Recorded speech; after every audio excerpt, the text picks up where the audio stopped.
De volta com o Esporte Espetacular, reforçando o convite que hoje, a partir de 15h45 da tarde, a torcida do Cruzeiro vai poder reviver a emoção do bicampeonato da Libertadores aqui na Globo. A vitória sobre o Sporting Cristal na final de 1997. Mas 23 anos depois, a realidade do Cruzeiro é bem diferente. Rebaixado à Série B, com um rombo de 800 milhões de reais, o clube essa semana elegeu um novo presidente. Ele assumiu um ano depois da reportagem do Fantástico, que mostrou uma série de desvios financeiros. Você vai ver agora como anda a investigação, que apontou novas irregularidades. Um clube fora de ordem, com eleições em meio à pandemia. Na votação que elegeu o advogado Sérgio Santos Rodrigues presidente do Cruzeiro, torcedores desrespeitaram o isolamento social para protestar contra ex-dirigentes. Vários deles foram hostilizados na sede do clube na última quinta-feira. Vagabundo! Safado! Seu desgraçado! O Cruzeiro caminha rumo ao centenário, vivendo a maior crise de sua história. Desde as denúncias mostradas pelo Fantástico há quase um ano, mais de 50 testemunhas e pessoas ligadas à gestão do ex-presidente Wagner Pires de Sá prestaram depoimento às autoridades. Em julho do ano passado, uma operação de busca e apreensão em endereços do clube e de ex-dirigentes trouxe mais elementos às investigações, que correm sob sigilo.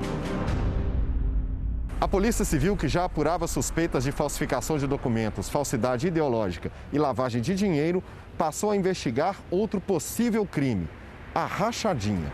As suspeitas estão em contratos de renovação, compra e venda de jogadores. Um dos documentos pedidos pela Polícia Civil ao Cruzeiro é o da venda do lateral Mike ao Palmeiras, realizada em 2018.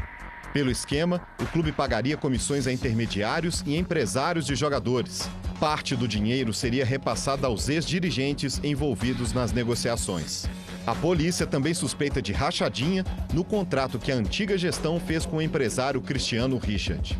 No ano passado, a reportagem do Fantástico mostrou que o clube negociou parte dos direitos econômicos de jogadores para pagar uma dívida com o empresário, incluindo o Estevão, o Messinho, hoje com 13 anos, um dos principais talentos da base cruzeirense.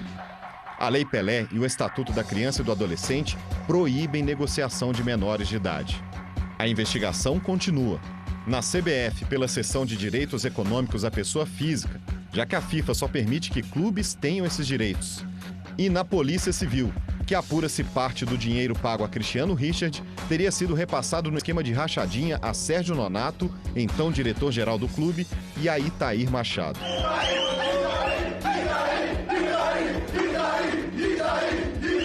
O ex-vice-presidente de futebol, ovacionado por jogadores na comemoração da conquista do Campeonato Mineiro de 2019, é um dos principais alvos das investigações.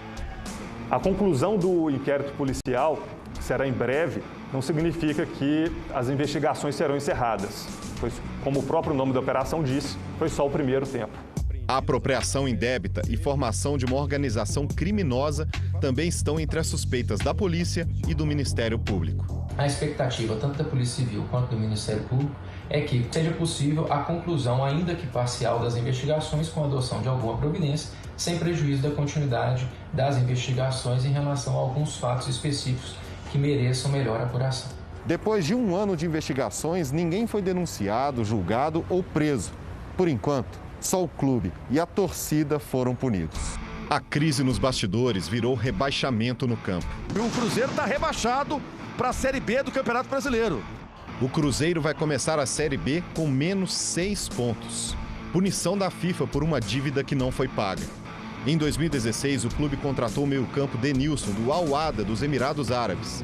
Valor do negócio, 850 mil euros, cerca de 5 milhões e 700 mil reais. Os cofres que pareciam cheios para contratar grandes jogadores nas gestões dos ex-presidentes Gilvan de Pinho Tavares e Wagner Pires de Sá ficaram vazios. E o conselho gestor, que administrou o clube nos últimos 5 meses, depois da renúncia da antiga diretoria, não conseguiu honrar a dívida. A gente estava ainda fazendo todas as tentativas junto ao clube credor, no sentido ainda de fazer um parcelamento. Mas nós não conseguimos levantar o dinheiro. O Cruzeiro ganhou um novo prazo, de 5 meses para pagar o que deve.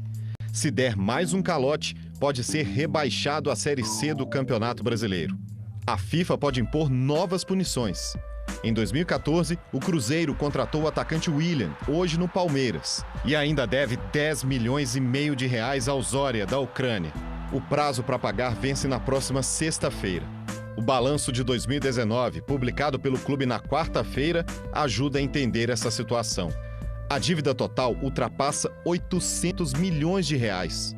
Só no ano passado, o déficit foi de 394 milhões de reais. Eu tenho no meu arquivo cerca de 600 balanços financeiros de clubes de futebol brasileiros, fora os estrangeiros. O mais antigo é de 1943. Eu nunca vi um balanço tão ruim, tão assustador, tão pavoroso quanto o do Cruzeiro de 2019. Uma empresa de investigação administrativa foi contratada pelo Conselho Gestor. O relatório aponta possíveis irregularidades cometidas na gestão do ex-presidente Wagner Pires de Sá. Entre os mais de 80 mil reais gastos entre 2018 e 2019, chama a atenção uma despesa realizada com o cartão de crédito corporativo nesta casa de entretenimento adulto, na cidade do Porto, em Portugal, em maio de 2018. A conta, €565, cerca de R$ 2.600 na época. Nas redes sociais, fotos mostram shows, eventos com dança e festas temáticas no local. O ex-presidente Wagner Pires de Sá justificou a despesa. E esses gastos foram só com comida, Wagner? Esses gastos, você lembra? Só comida.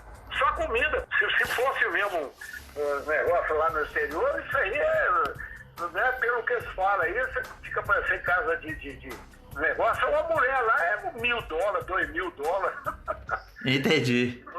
Não existe isso, foi só comida, era um jantar. O que o clube amplamente deseja nesse momento é o ressarcimento aos seus cofres de tudo que foi, de forma indevida, retirada dos cofres do clube.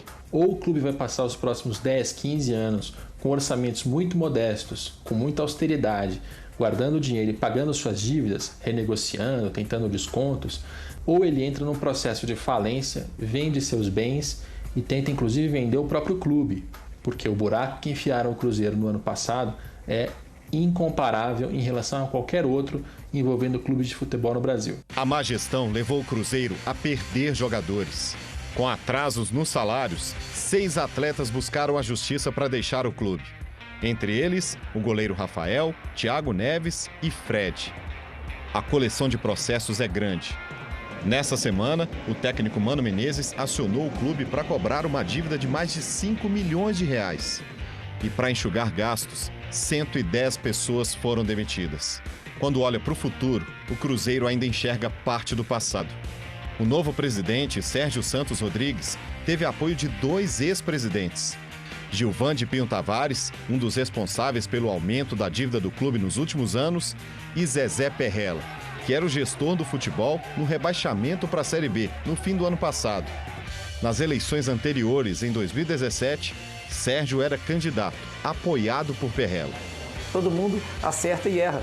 Eles cometeram alguns erros, certamente, mas também tiveram muitos acertos para o Cruzeiro. Eu, como presidente do Cruzeiro, tenho certeza que eu vou errar, como conselho gestor errou. Então, o importante, o que não pode ter é irregularidade. Acho que essa é a grande questão que a gente hoje combate, vai combater sempre, né, ficando comprovado dentro do Cruzeiro isso, mas a nossa gestão ela é comprometida com seus projetos. Sérgio Santos Rodrigues vai ficar no cargo até o fim do ano, cumprindo o restante do mandato que era de Wagner Pires de Sá, que renunciou em dezembro do ano passado. Além de buscar recursos para pagar as dívidas na FIFA, o novo presidente precisa colocar em dia a folha de pagamento do clube. Já são 2 meses de atrasos nos salários dos jogadores. No campo, ídolos como o goleiro Fábio, o zagueiro Léo e o atacante Marcelo Moreno lideram a equipe do técnico Enderson Moreira, que ainda nem estreou no comando do time. O Cruzeiro também aposta em jovens da base, como o meia Maurício e o zagueiro Kaká. A missão é levar o clube de volta à primeira divisão. Um passo importante para superar toda essa crise. Uma página que o clube ainda vai levar tempo para virar. Itair Machado e Sérgio Nonato, ex-dirigentes do Cruzeiro, disseram em nota que nunca foram beneficiados em contratos entre o clube e empresários. O ex-presidente do Cruzeiro, Gilvan de Pinho Tavares, afirmou em uma carta aberta que, abre aspas, Querer atribuir à minha gestão todas essas loucuras financeiras da irresponsável e temerária administração da era Wagner, bem como a perda de pontos no campeonato nacional, é injusto. Fecha aspas. Já o empresário Cristiano Richard não respondeu à nossa produção. Hoje à tarde, a Globo mostra para o